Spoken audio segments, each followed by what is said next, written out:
다들 아침 공복에 올리브오일을 먹는 게 좋은 걸로 알고 계실 텐데요. 올리브오일 먹을 때 진짜 좋은 시간대는요, 바로 제가 135kg에서 85kg까지 50kg 넘게 여러 가지 방법으로 올리브오일을 먹으면서 살을 빼왔는데요. 자, 그렇게 올리브오일 다이어트를 하면서 몸으로 알게 된 노하우에 대해 전부 알려드리려 합니다. 먹는 방법, 먹는 시간대, 먹기 전에 어떤 행동을 해야 하는지, 그리고 같이 먹었을 때 좋은 음식이 어떤 거 있는지까지. 오늘 이 영상 끝까지 보시면 여러분들의 올리브오일 다이어트의 질이 확 달라지실 겁니다. 그 전에 제가 먹는 올리브오일에 궁금하신 분들은 댓글에 링크 달아뒀으니까요. 올리브오일만 확인하실 분들은 링크를 확인해 주시면 됩니다. 일단 올리브오일을 처음 드시는 분이라면 제가 가장 먼저 말씀드리고 싶은 게 있습니다. 바로 처음부터 큰 한 숟갈로 먹는 것인데요. 이게 몸에 좋다는 이야기를 들으면 사람 마음이 그렇잖아요. 좋은 거니까 많이 먹으면 되겠지. 그런데 올리브오일은 그렇게 적용하면 오히려 오래 먹기 힘들어집니다. 그리고 제가 그랬고요. 제가 처음 먹었을 때 과한 욕심에 처음부터 한 큰술을 크게 먹었었는데요. 그때 오히려 다음날 설사를 하고 속이 더 안 좋던 그런 경험이 있습니다. 처음 드시는 분이라면 티스푼 하나 정도, 혹은 큰 술의 반 정도, 혹은 그 이하 정도부터 시작해보세요. 그 정도가 약 5ml 정도 되거든요. 그렇게 며칠 먹어보고 속이 괜찮고 설사나 메스꺼움 같은 문제가 없다면 조금씩 늘려서 맞는 양을 찾는 겁니다. 사람마다 위장 상태가 다르고 건강 상태가 다르기 때문에 다른 사람이 한 숟갈을 먹는다고 해서 나도 무조건 한 숟갈을 먹어야지 이렇게 하시는 게 아니라, 중요한 건 정해진 양을 억지로 채우는 것이 아닌 내 몸이 받아들일 수 있는 양을 찾는 겁니다. 그러면 이렇게 먹는 양을 정하고 나면 그 다음으로 제일 많이 궁금하실 게 있으실 텐데요. 바로 그냥 먹을지 아니면 다른 음식과 곁들여 먹을지입니다. 결론부터 말씀드리면 둘 다 괜찮습니다. 그냥 먹는 게 크게 부담되지 않고 올리브오일 특유의 향이나 느끼함이 매번 먹는 것에 고역이 되지 않는다면 따로 먹어도 됩니다. 하지만 그게 어렵다면 샐러드에 뿌려도 좋고 계란이나 두부 위에 올려도 좋고요. 그리고 그릭 요거트 등에도 같이 먹으면 좋습니다. 여기서 제가 더 중요하게 보는 건 가장 효과적인 방법보다 내가 계속할 수 있는 방법입니다. 아무리 몸에 좋은 방법이라도 매일 아침 눈 뜰 때마다 먹기 싫은데 먹어야 하나? 이런 생각이 들다면 결국에 끝까지 하기 어렵게 되죠. 다이어트도 마찬가지입니다. 가장 완벽한 방법보다 본인에게 맞게 오래 할 수 있는 방법이 결국 이기는 방법이 됩니다. 여기서 다이어트를 이미 하고 계신 분들은 한 가지를 꼭 알고 계셔야 합니다.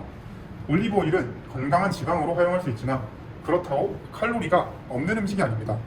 여기를 보시면 한 큰술 정도만 먹어도 대략 120칼로리 정도가 되는 거죠. 그러니까 아침에 올리브오일을 먹고 점심에는 드레싱을 듬뿍 뿌려 먹고 저녁에는 다른 일반식을 또 먹게 된다면 나는 좋은 지방을 많이 먹고 있으니까 괜찮겠지 라고 생각할 수 있지만 오히려 전체 섭취 열량이 늘어나고 칼로리가 늘어나면서 다이어트에 방해가 될 수가 있습니다.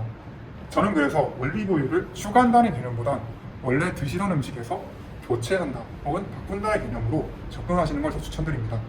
예를 들어 원래 샐러드에 버터나 마요네즈 혹은 다른 드레싱을 함께 드셨다면 그런 것을 올리브오일로 바꿔보는 것. 특히나 다이어트 중이라면 처음부터 15ml를 꽉 채워 드시는 것보다 5에서 10ml, 즉 작은 한 큰술을 추천드리고 그 이후에 식욕 그리고 하루 전체의 식사량이 어떻게 변하는지도 지켜보시는 걸 추천드립니다. 다이어트는 좋은 것을 많이 먹는다고 빠지는 것이 아닌 안 좋은 것을 줄이고 그 사이에 좋은 것을 채워야 살이 빠집니다.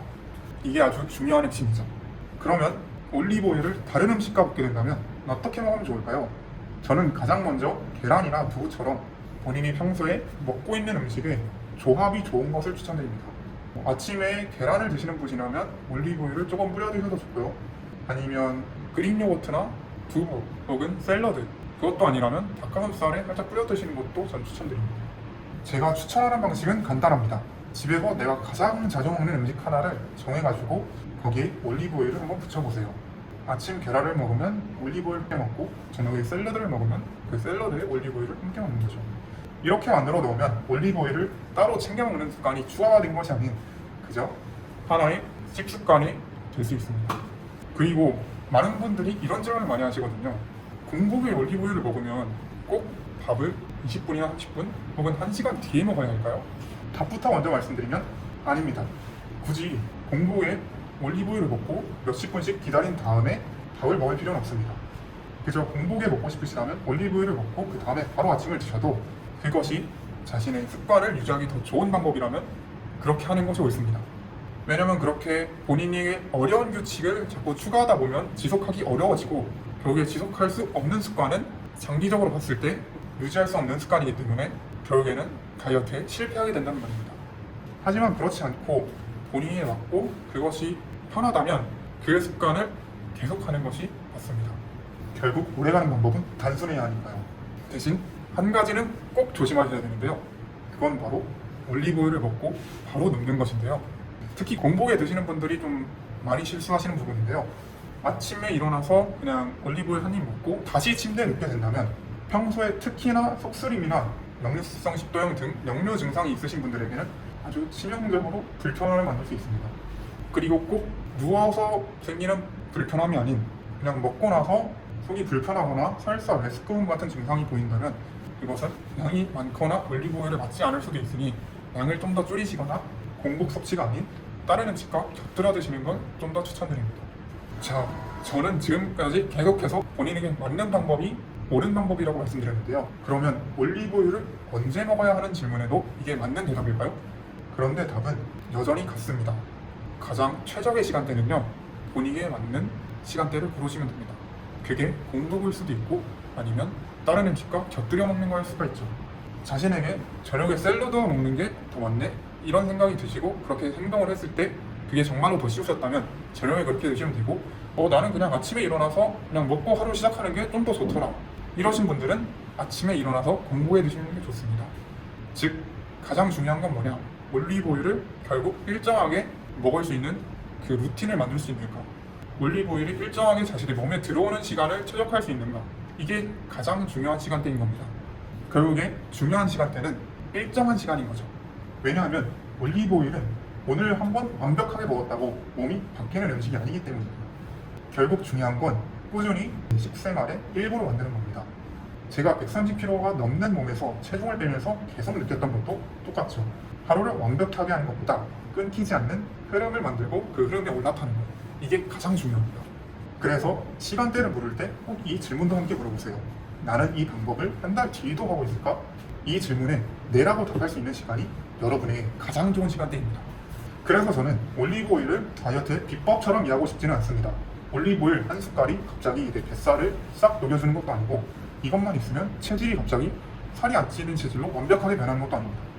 다만 저에게 더 중요했던 건 이걸 꾸준히 활용하면서 식사가 조금씩 안정화되고 그로 인해 평소 먹던 지방을 다른 지방으로 바꾸고 채소나 단백질 음식과 올리브오일을 자연스럽게 먹고 만약 나에게 포만감 증명에서 도움이 된다면 간식이나 불편한 식사를 줄이는데 활용했던 겁니다. 그리고 무엇보다 중요한 건 그 생활을 내일도 반복하는 거죠. 제가 이번 영상에도 계속 말씀드렸다시피 살은 하루의 의지로 빠지는 게 아니라 반복되는 흐름으로 빠집니다.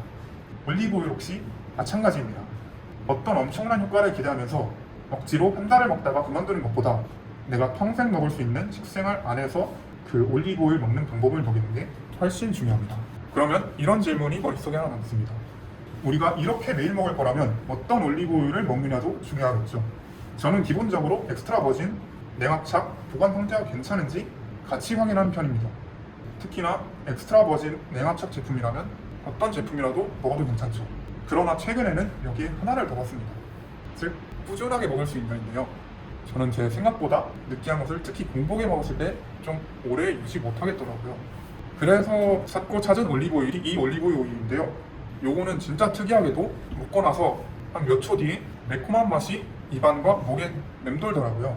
그래서 저에게 아주 중요했던 오래 먹을 수 있냐 그리고 계속 먹을 수 있냐 이 기준을 통과한 제품인 거죠.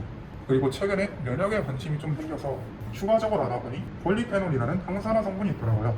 그래서 타 올리브오일에 그냥 항산화 성분이 풍부합니다 이렇게 적혀있는 게 아니라 실제로 시험 성적서에서도 수치가 공개되어 있는지 확인해보니 수치가 구체적으로 표시되어 있었어요. 제가 이 제품을 선택한 또 다른 이유는 판매자 페이지에 공개된 시험 성적서 기준으로 폴리페놀 수치가 구체적으로 표시되어 있었다는 점이죠. 하지만 그런 건 모두 제치고 결국 제가 이걸 추천드리는 이유는 이걸 먹으면 살이 빠진다가 아닙니다. 제가 살을 빼는 식생활 안에서 실제로 꾸준히 사용하고 있고 제가 올리브오일을 고를 때 보는 기준을 모두 충족했기 때문입니다. 올리브오일을 매일 드셔보시려고 하는데 어떤 걸 골라야 할지 고민되셨다면 제가 먹고 있는 제품을 아래에 남겨두겠습니다. 필요하신 분들만 한번 확인해 보시면 좋겠습니다. 특히 시도를 한 번도 안 해보셨다 하는 분들은 한번 그냥 해보시는 걸 추천합니다. 그래야 이것이 본인에게 맞는지 그리고 안 맞는지 확인할 수 있으니까요. 그리고 올리브오일 먹는 법은 단순히 한 가지 방법이 있는 것이 아닌 여러 방도로 사용할 수 있기 때문에 내가 계속 할 수 있는 시간에 나에게 맞는 양으로 기존에 먹던 다른 지방을 일부 바꾸면서 꾸준히 드시면 됩니다. 결국 몸을 바꾸는 건 특별한 그 한 숟갈이 아니라 그 한 숟갈을 내 생활에 자연스럽게 넣을 수 있는 흐름이니까요. 오늘 영상이 도움이 되셨다면 좋아요, 구독 부탁드리고 여러분들은 올리브 오일을 어떻게 드시고 계신지 댓글로 한번 남겨주세요.